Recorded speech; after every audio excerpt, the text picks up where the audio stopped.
My next guest represents Colorado's 8th Congressional District. His committees include Energy and Commerce, Homeland Security. Congressman Gabe Evans, welcome to the briefing. Thanks so much for being with us. Thanks for having me on. So give us a status report. Where are we when it comes to DHS funding, and will Congress head out of town tomorrow, or will this get resolved? Well, as you know, the bill right now is in the Senate. We've passed it a couple of times through the House of Representatives, and unfortunately you need 60 votes in the Senate to get something passed. Republicans control 53 votes, so we need 7 to 8 Democrat senators to join in funding the Department of Homeland Security. I spent 12 years in the Army. I was a police officer in the Denver metro area for another 10 years, and unfortunately where we're at right now is Democrats have never truly moved on from their defund the police and open borders policies.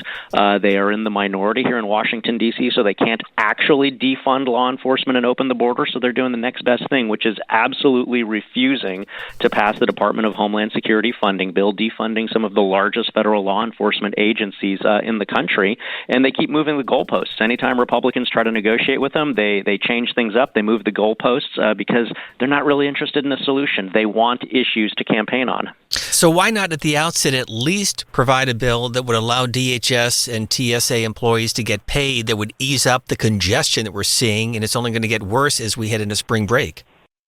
Yeah, you mentioned it. There's DHS, there's TSA, but there's so many other agencies that are also being affected right now. So you have CISA, that's our cyber defense force. That keeps some of our biggest components of infrastructure and business in the country safe from foreign state-sponsored hackers or fraudsters or other people that are attacking them. You have FLETC, the Federal Law Enforcement Training Center. That's one of the most ironic pieces of this is Democrats claim they want better training for ICE. They want changes in ICE. Well, a big component of any changes to training for federal law enforcement is the Federal Law Enforcement Training Center, Federal Police Academy. That's currently shut down right now. And so finding a pathway forward to get all of these things funded means both parties have to negotiate in good faith. Republicans continue to make offers, and Democrats, again, they are dug in on their defund the police, open border style policies, things that they've asked for that the administration and the new secretary remember. The president did a change up. We have a new secretary for Homeland Security, and even that's not good enough for the Democrats. And yet, as you know, when you travel through Denver International Airport, one of the airports impacted by record-long lines, sometimes lasting 2, 3, 4 hours, even longer in Houston and Atlanta. So what do you tell those passengers? Because clearly there's gridlock, there's finger-pointing on both sides. Democrats and Republicans need to come together to get this resolved. Yeah, again, so a couple of things. We've passed it through the House multiple times. I was a police officer for 10 years. Both sides can try to spin a narrative, and so you have to look at the facts. Look up H.R. 7147. That's Washington, D.C. speak for the actual appropriations bill. This is what actually gives the money to the Department of Homeland Security. You look up the votes on H.R. 7147. Democrats voted against that. A few weeks later, we held another vote, H.R. 7744. Democrats voted against that. Both of those bills are the bills to fund the Department of Homeland Security. It's not me saying this. This is The Hill, not a right-leaning newspaper, by the way. The Hill had a headline that I submitted for the record yesterday in the Homeland Security hearing about the shutdowns that said, once again, Democrats are the ones that blocked this in the Senate. And then you read through the article, and it mentions that Fetterman was the only Senate Dem to vote for funding the Department of Homeland Security. So both sides can, of course, try to spin a narrative. You have to go back to the facts, and when you look up the vote records on these bills that I've mentioned, it's Democrats who are voting against it and Republicans who are voting for funding the Department of Homeland Security. We are talking to Gabe Evans, Republican from Colorado's 8th District and a veteran of the U.S. Army. Congressman, as you look at the war in Iran, your colleague Nancy Mace concerned, worried that the administration may be teeing up ground troops in the region. Is that of concern to you that we would send Marines and other ground troop officers into ground combat? So I spent 12 years in the U.S. Army, to include a combat deployment to that part of the world, where I a significant part of our mission set while we were there was to build the relationship with a lot of our other Middle Eastern allies and be able to counter Iranian aggression and Iranian nuclear ambitions in the region, and then, of course, their ability to export that terror throughout the world. So both as a Black Hawk helicopter pilot operating in a combat zone in that part of the world, and also as my battalion's intelligence officer, I'm pretty familiar with the situation that's going on over there right now. The short version is this needed to have happened a decade ago. The Iranian regime has made no bones about their position. The United States is the great Satan. They have been involved with exporting terror since 1979. They've been implicated in things like the attack on the USS Cole, the attack on the Marine barracks in Beirut, Lebanon. They've helped and assisted Al-Qaeda since the 1990s. This is what they do. If you give them $1, they will spend it on terrorism. We know that. We saw it last December 2025, Tehran, their capital city, 10 million people in a desert, ran out of water because if you give the Iranian regime $1, they will spend it on exporting terror rather than basic water infrastructure for their own civilian population. And when that and many other factors caused their civilian population to protest, the Iranian regime murdered somewhere between 30 and 50,000 of them. They openly preach a treaty or an agreement with an infidel is no treaty at all.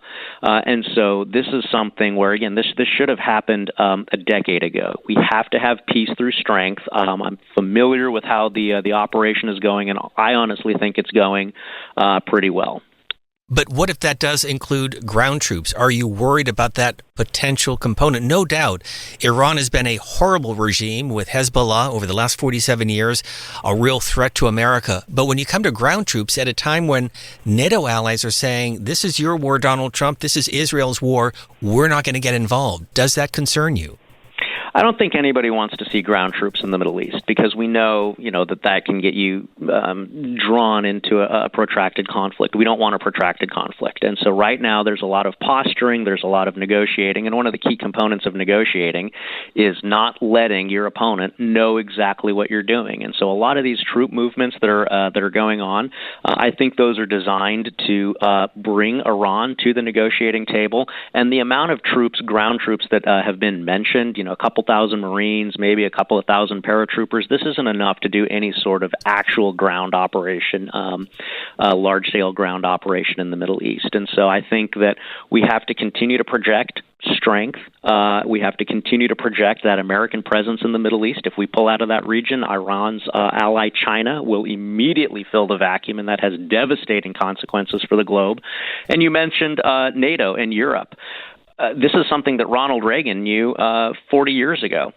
The American economy, free market economies, are stronger than tyrannical or communist economies. And unfortunately, what we're seeing in other parts of the world, China, Europe, they have become dependent on, they won't produce their own energy. They're dependent on a lot of oil that's coming through the Straits of Hormuz and through the Middle East. The United States has gone all in on energy dominance. And so while our gas prices are up, we are nowhere near the crisis point that many other parts of the world are. And so it's high time, as the president has said, that other parts of the world start to pony up and actually help protect the key energy sources that they need for their economies. That's why the president has pressured NATO to actually do what the treaty requires and spend 2% or more of their GDP on defense. So it's not just the United States protecting global trade. Everybody else that benefits from it needs to pony up as well. And yet one of the arguments, and we've heard from even Republicans like Tom Tillis when it comes to the messaging of this war, you served during Operation Enduring Freedom. Thank you very much for that. And despite the criticism of our conflict with Afghanistan and with Iraq, George W. Bush did go to the country. He did go before Congress. He did go before the UN Security Council. Donald Trump has done none of that. In terms of the messaging, initially he said it was a war. Then he said it was a conflict. Then he said it was an excursion. Then he said it was regime change. And then it wasn't regime change. So do you think the president could have done a better job preparing the American people for this conflict, explaining what the mission is all about?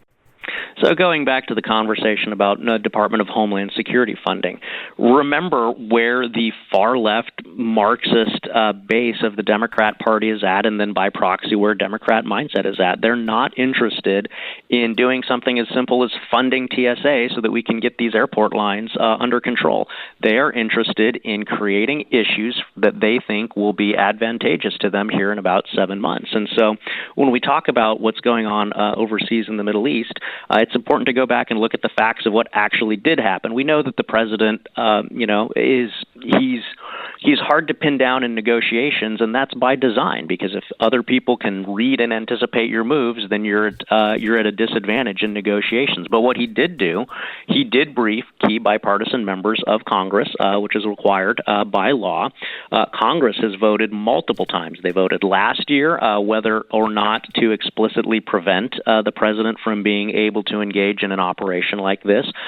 3 separate votes have been held. All 3 votes were voted down. So Congress has spoken by refusing to say that the president can't do that. And then you have the 2001 AUMF, Authorization for the Use of Military Force, which says that anyone that was involved in the September 11th terrorist attacks is fair game for the United States to go after in order to protect our homeland security. And we just talked about how Iran has given material support to al-Qaeda since the 1990s.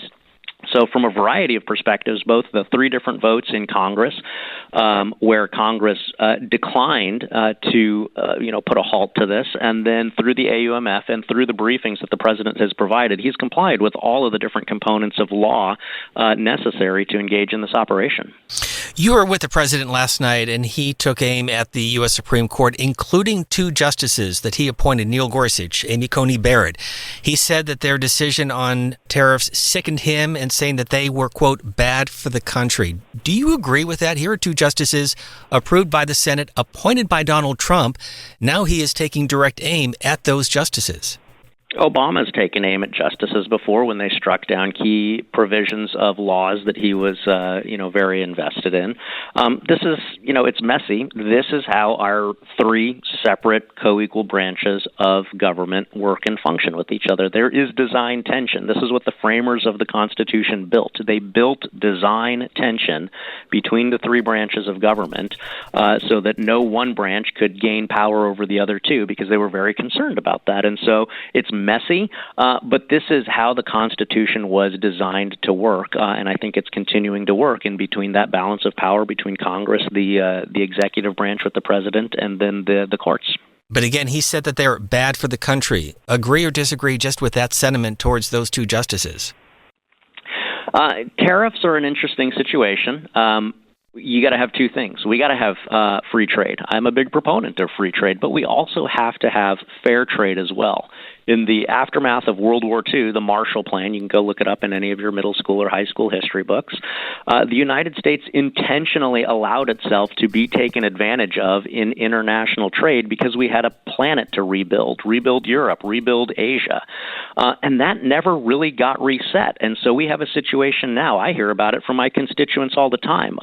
In one particular instance, a lot of different agricultural products where American farmers and American producers of agricultural products are being taken advantage of in the international markets by ag producers in other countries that are receiving subsidies or other sort of outright direct benefits to the producers in other countries that our folks can't compete with. And so we have to have free trade, but we also have to have fair trade as well. And so righting that ship that was, again, several decades ago intentionally allowed for the United States to be taken advantage of, we have to reset that and get back to a point of not only free trade, but fair trade as well, where my producers and other folks in the United States don't get taken advantage of in the international community. And tariffs is a leverage point to be able to get us back to that level playing field. Congressman, I have family members who live in the 8th District, and they have commented on the unusually dry winter weather and the concerns on the drought conditions, not only in Colorado, but certainly across the West Coast, some record heat over the last few days. What are your concerns moving forward? Colorado, at the Front Range, we're an inch or 2 away from being legitimately classified as a desert. On an average year, we get maybe 11 inches of precipitation, so that's both snow and rain. And it's been, as you said, historically dry this year. So that's a concern for my ag producers, for rangelands, for grasslands, for pasture, for forage, for the agricultural and the livestock industry. It's also a huge concern from the perspective of wildfire. I fought wildfires as a helicopter pilot in the Colorado Army National Guard, and so this comes full circle back to Department of Homeland Security funding. One of the agencies within the Department of Homeland Security is FEMA, the Emergency Management Agency. And when FEMA is not funded, a lot of the pre-planning for these disasters like wildfires that we know is going to happen gets put on hold. And so not only do we have long lines at airports at a time where we're having a historically dry winter in Colorado and other places in the West, we don't even have the emergency management capability to start doing the pre-planning and be prepared to respond when the inevitable fires and other disasters kick off. And again, it's because, go back to those two bills I mentioned, Democrats will not vote to fund the Department of Homeland Security. Understanding the federal role, but what's the role of the state and the local communities? What can they do now, anticipating, to your point, the real possibility of wildfires and other emergencies? Well, the first thing the state of Colorado could do, and I'm speaking now, so before I got to Congress, I was a state legislator in Colorado, and unfortunately, the state of Colorado is a poster child for mismanagement and fraud, waste, and abuse. In 2019, so just 7 years ago, the state of Colorado's overall budget was $29 billion. This year, just 7 years later, it's gone up to $51 billion. The state of Colorado has $22 billion, almost 100% more money than they did just 7 years ago.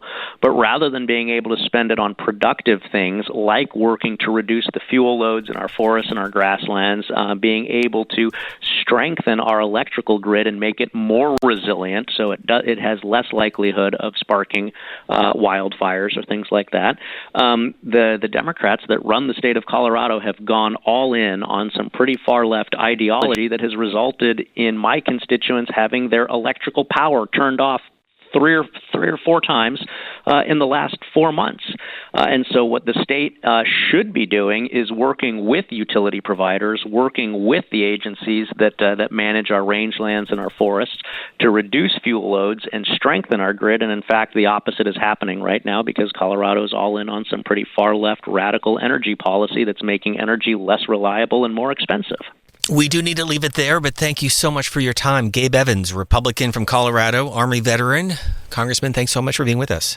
Thanks for having me on.